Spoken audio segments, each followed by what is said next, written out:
Chapter 18, Keeping House. We're going to look today at Farmer Boy, Chapter 18. We're going to start in your workbook on page 44. Please make sure that you are there, and we're going to go from there. Let's look at our reading notes together. The first word, rind. The tough outer skin of some fruits. I think of watermelon. Watermelon rind is that outer skin. The next word is yearling. What word do you see in there? Year. Yearling is an animal that's 1 year old. Okay. And the third one, wobbling. It means the same as wobbling, unsteady, but look at the difference in spelling. W-A or W-O means the same thing, unsteady. Look down at the vocabulary. Number 1, they lugged them one by one to the ice house. Oh, have you ever had to lug something? What is that? How does that make you feel? Like it's really heavy, right? So if you're lugging something, it takes a lot of work. So we're going to write, ooh, this is a big one. If you've lugged it, you have dragged it. Here's a big word, and we're going to talk about it. Burdensomely. All right. Dragged burdensomely. Okay, we know what dragged means, right? Burden.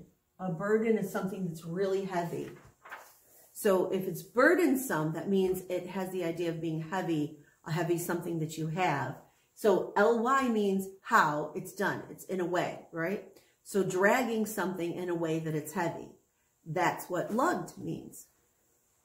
Number 2, wavered. In our book, it says, the air shimmered and wavered with heat. Have you ever seen that before? Like it's so hot out and you look out and you can see like, it looks like it's wavering, maybe on the road even. Yep, so flickered or glimmered. Flickered, I think of a light when I think of a flickering light. Flickered or glimmered. To glimmer is kind of shine, right? To glimmer is like shining. So flickered, glimmered, kind of shined. That's what wavered means in this context. Number 3, even Alice was horrified because he had wasted candy. She's horrified. She is shocked. That's what it means here. Shocked. You can't waste candy. I'm sure you don't want to waste candy, right? All right. Number 4. Goodness, don't dawdle so. Dawdle means to waste time. Kind of standing around doing nothing. Dawdle means to waste time or to be slow. Don't dawdle. Don't waste time. Get it done. And number 5, aggravating. I guess I was aggravating, she said, but I didn't mean to be. Has anybody ever aggravated you? I had that for me too. I'm sure we've all aggravated people too. So aggravating means greatly annoying. Greatly annoying. When someone greatly annoys you, they are aggravating you. All right. Once you get these definitions copied in to your book, make sure you do it carefully. Then you are going to read, listen to somehow chapter 18, Keeping House. Please read it very carefully. Try to remember the details of it because we're going to be answering questions and things after that. See you in a little bit. All right, guys, go back down to number 1 on page 44 after reading the chapter Keeping House. All right, number 1. How do the children initially feel after their parents leave? Initially means at first. How do they feel at first? They were kind of scared, weren't they? Just a little bit. Because, I mean, that's a lot of responsibility. This wouldn't happen today, would it? Your parents would not just leave you like that for that long. No phones, no, it didn't happen. It wouldn't happen now. So at first they were a little scared. They're kind of nervous. Then it says, what do they do first? What do they do first? They made ice cream. So I want you right now on number 1, we're going to write that they were scared. We don't have to write full sentences today.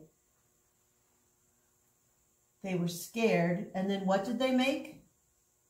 Ice cream. Ice cream. It was a fun thing to read. Okay, number 2. Who's Lucy? It's Almanzo's pig.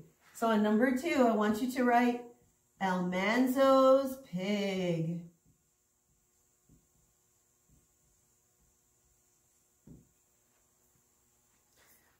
Lucy is Almanzo's pig.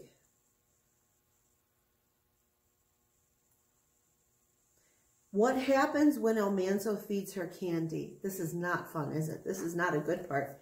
When he feeds her the candy, it's so sticky she can't open her mouth, and so she can't eat. Poor little thing. She's frightened, so they have to chase her and catch her and pry the candy out of her mouth. They fixed it. They fixed it. They got it all set, and she was okay. But he shouldn't have done that in the first place, right? Number 3. Why are the children in a frenzy on the last day before mother and father return? What didn't they do? They didn't keep up with the house or their chores like they were supposed to, did they? So they had to hurry and do that. Why did they have to do it though? What do you think their parents were going to say? You think they would notice? Yeah, they would. Number 4, what happens between Almanzo and Eliza Jane in the parlor? Okay, so Eliza Jane is just bossy, isn't she? She's bossy. And so Almanzo throws that brush at her and it left big black mark. He's devastated. But what does she do? She patches it up for him. That's a nice sister. It's a nice sister. She probably realized that she was partly at fault because she was so bossy, right? All right. Top of page 45. There are 2 quotations, and it says, who said this and to whom? So in the first blank, you're going to write who said it, and then who did that person say it to? You're going to do that for both of those, and then you will be done with this chapter, and I'll see you next time.